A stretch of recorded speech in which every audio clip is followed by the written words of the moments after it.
Hello everyone, welcome back to my YouTube channel all about Himachal. इस वक्त मैं मौजूद हूँ मां नैना देवी जी के टेंपल के प्रांगण में।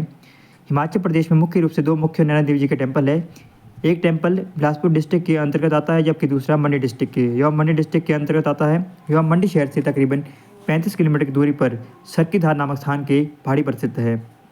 सामने ये यहाँ का बस स्टैंड है, जहाँ पर बसेज रुकती है और साथ में गाड़ियों के लिए पार्किंग भी है। और साथ में यहाँ बहुत सी सारी शॉप्स है, जहाँ पर आपको मंदिर में चढ़ाने के लिए प्रसाद मिलता है। अगर हम यहाँ की बात करें तो यहाँ पर एक PWD का ऑफ रेस्ट हाउस है, जो आप सामने देख पा रहे हैं। यहाँ पे आप रूम बुक करवा सकते हैं बाय यूजिंग हिम अतिथि ऐप। आपके एक दिन का चार्ज जो है 500 रुपये लगेगा। 250 रुपये आपका ऑनलाइन होगा, जबकि 250 रुपये आपको बाय कैश देना पड़ेगा। सामने ये बहुत सी जगहों की दूरी दी गई है यहाँ से, ठीक है। और साथ में विश्राम गृह जो नैना देवी जी का है, यहाँ पर डिफरेंट जो भी PWD के अधिकारी हैं उनके यहाँ पर नंबर लिखे हुए हैं। तो ये खूबसूरत नज़ारा यहाँ के बस स्टैंड का।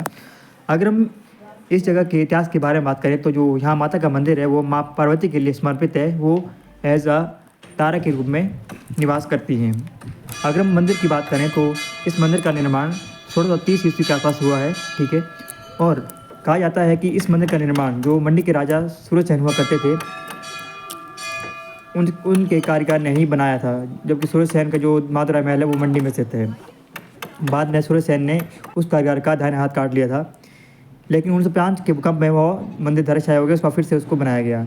कहा जाता है कि 1894 के आसपास जो मंडी के राजा हुए विजय सेन जी, उनकी आंखों की रोशनी चली गई थी। बाद में माता ने उनके सपने में आकर उनको अपनी आँखें चढ़ाने के लिए कहा और वो उनकी आँख रोशनी लौट आई। तब के बाद माँ तारा का नाम नैना माता के रूप में यहाँ पर रखा गया है। ये है यहाँ का खूबसूरत नज़ारा सुबह का। बहुत ही खूबसूरत ये दृश्य है। सामने से सूर्य देवता उग रहे हैं। और अगर हम बात करें इस जगह की, ये तकरीबन 1820 मीटर अर्थात 6000 फीट की ऊंचाई पर स्थित है। यहाँ पे बहुत से अच्छे दृश्य दिखते हैं। सामने आप देख पा रहे हैं, ये है धौलाधार रेंज, ठीक है। धौलाधार रेंज को पीर पंजाल रेंज की एक्सटेंशन माना जाता है, ठीक है। पीर पंजाल रेंज के सामने है डिस्ट्रिक्ट कांगड़ा और इसके पीछे है या फिर इसके बैक में है डिस्ट्रिक्ट चंबा, जहाँ से रावी नदी बहती है। तो एक खूबसूरत नज़ारा है धौलाधार रेंज का। इसके साथ ही जब स्लाइटली लेफ्ट आते हैं, यहाँ पर ये ख़त्म होती है, वहाँ पे है थमसार ग्लेशियर, जहाँ से ओल रिवर निकलती है, ठीक है। साथ में यहाँ से रोहतांग पास की पहाड़ी भी दिखती है और साथ में जो पीर पंजाल रेंज है उसकी सबसे ऊंची चोटी माउंट इंद्रासन और साथ में देव टिब्बा भी दिखते हैं। इसके साथ साथ जो ये आप सामने देख पा रहे हैं, ये देव टिब्बा है और इसके बिल्कुल पीछे ही माउंट इंद्रासन है और साथ में है पपसूरा, जो कि बहुत ऊंची चोटी है डिस्ट्रिक्ट कुल्लू में और ये बॉर्डर पर स्थित है। और सामने आप देख सकते हैं, ये है मंडी डिस्ट्रिक्ट इलाका।